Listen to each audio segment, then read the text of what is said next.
तो दोस्तों स्वागत है आपका आज की इस नई वीडियो में। आज हम लोग जिस मूवी के बारे में बात करने वाले हैं वो है द डार्केस्ट मिनट्स, जो कि 2018 में साई-फाई मूवी है। तो चलिए बिना किसी देरी के वीडियो को शुरू करते हैं।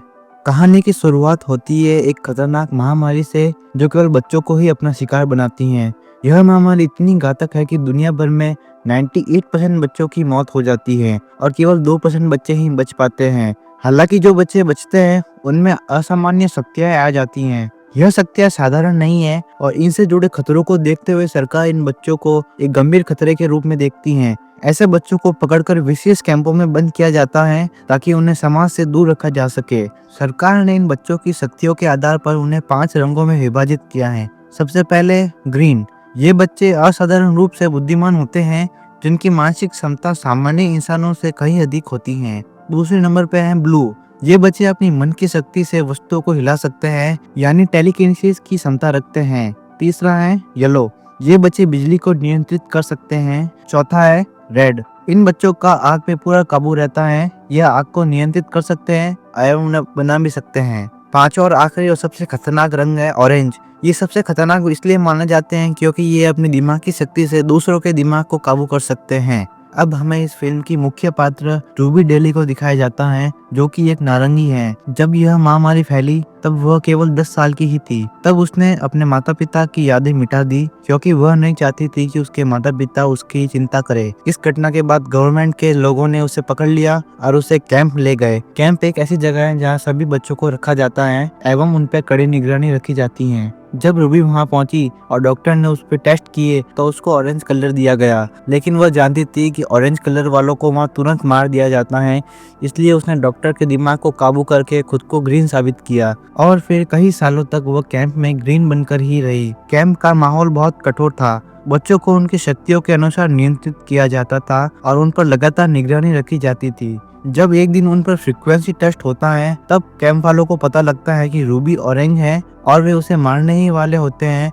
उसी दौरान रूबी की मुलाकात डॉक्टर कैट कॉर्नर से होती है, जो एक गुप्त संस्था चलाती हैं जिसका नाम है चिल्ड्रंस लीग। कैट रूबी को कैंप से भगाने में मदद करती है और लीग का हिस्सा बनने का प्रस्ताव देती है। हालांकि रूबी इस प्रस्ताव को इनकार कर देती हैं। जब वे लोग रास्ते में अपनी मंजिल की ओर बढ़ रहे होते हैं तब कैट उसे एक डिवाइस देती है, जो कि अगर रूबी कहीं खो जाती है तो उसे बस इसे 2 बार प्रेस करना होगा और लीग वाले रूबी तक पहुंच जाएंगे। जब कैट रूबी को उसके एक दोस्त से मिलाती है और जब रूबी उससे हाथ मिलाती है तभी रूबी को उस आदमी का पास दिखाई देता है, जिसे देखकर वह डर जाती है और रूबी उन्हें चकमा देकर भाग जाती है। और भागते वक्त उसकी मुलाकात लियम, चार्ल्स और जो से होती है। लियम एक नीला है जो टेलीकिनेसिस की शक्ति रखता है। चार्ल्स, जिसे इस मूवी में चप्स कहा गया है, वह ग्रीन है और जू एक येलो है। वैसे तो जू एक बच्ची है, लेकिन बिजली को कंट्रोल करने की उसकी क्षमता उसे एक शक्तिशाली साथी बनाती है। रूबी उन्हें बताती है कि लीग उसके पीछे है। लियम पहले लीग के साथ काम कर चुका है और उसे लगता है कि लीग बुरी है क्योंकि वे केवल बच्चों की शक्ति चाहते हैं, जिससे कि वे लोग गवर्नमेंट को हरा सके। इसलिए लियम रूबी को उनके साथ जोड़ लेता है।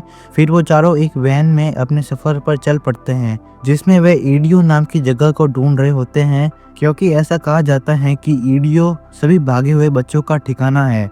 यात्रा के दौरान उन्हें कई कठिनाइयों का सामना करना पड़ता है। उन्हें सरकारी सैनिकों और अन्य खतरनाक समूहों से बचना पड़ता है। इस सफर में उनके बीच दोस्ती और गहरी हो जाती है। अंततः वे लोग ईडियो पहुंच जाते हैं, जहां उनकी मुलाकात क्लेंसी ग्रे से होती है। क्लेंसी भी एक ऑरेंज है और राष्ट्रपति का बेटा है। रूबी के अलावा वही एक ऑरेंज बचा है। शुरुआत में क्लेंसी एक मददगार नेता लगता है, जो इन बच्चों के लिए एक सुरक्षित स्थान प्रदान करता है, लेकिन धीरे धीरे उसकी असली मंशा सामने आने लगती है। असल में वह गवर्नमेंट के लिए ही काम करता है और जो बच्चे कैंप से भाग जाते हैं वे अच्छे जीवन के बहकावे में आके ईडियो तक पहुंच जाते हैं, जहां उन्हें या तो मार दिया जाता है या फिर वापस कैंप में ला दिया जाता है।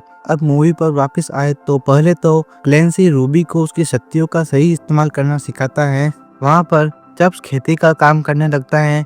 लियम वहाँ की सेना में जुड़ जाता है और जू दूसरे बच्चों के साथ पढ़ाई करती हैं। लेकिन धीरे धीरे रूबी को समझ आने लगता है कि क्लेंसी का इरादा क्या है और फिर एक रात वे चारों वहाँ से भागने की कोशिश करते हैं, लेकिन क्लेंसी उन्हें पकड़ लेता है और गवर्नमेंट की सेना भी वहाँ आ जाती है। फिर वे सभी लोग बच्चों को मारना शुरू करते हैं, जो काम वे लोग रेड बच्चों के इस्तेमाल से करते हैं। लेकिन रूबी क्लेंसी से लड़ती हैं और लियम को सभी बच्चों को वहां से ले जाने को कहती हैं। और फिर आखिर में रूबी और क्लेंसी के बीच एक बहुत ही रोमांचक दिमागी लड़ाई होती है, जिसमें अंत में रूबी क्लेंसी पर एक हेलीकॉप्टर क्रैश करा देती हैं, जिससे कि वहां ब्लास्ट हो जाता है। लेकिन रूबी को चार्ल्स बचा लेता है, लेकिन इस दौरान वह भी घायल हो जाता है। तब रूबी को मजबूरी में लीग वालों को मदद के लिए बुलाना पड़ता है, जो कि वह उसी डिवाइस के इस्तेमाल से करती हैं जो कि उसे डॉक्टर कैट ने शुरुआत में दिया था। और जब वो दोनों लीग का इंतजार कर रहे होते हैं, तभी लियम भी जू को बाकी बच्चों के साथ सुरक्षित छोड़कर आ जाता है।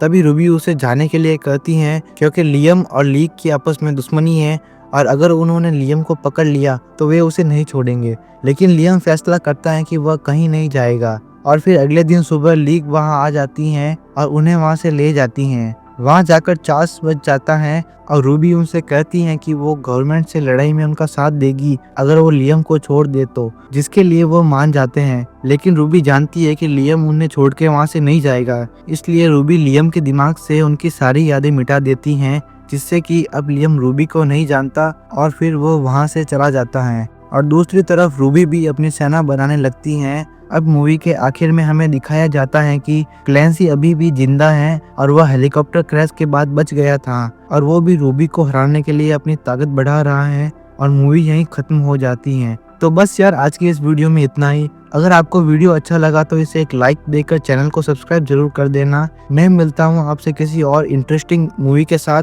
तब तक के लिए सायोनारा।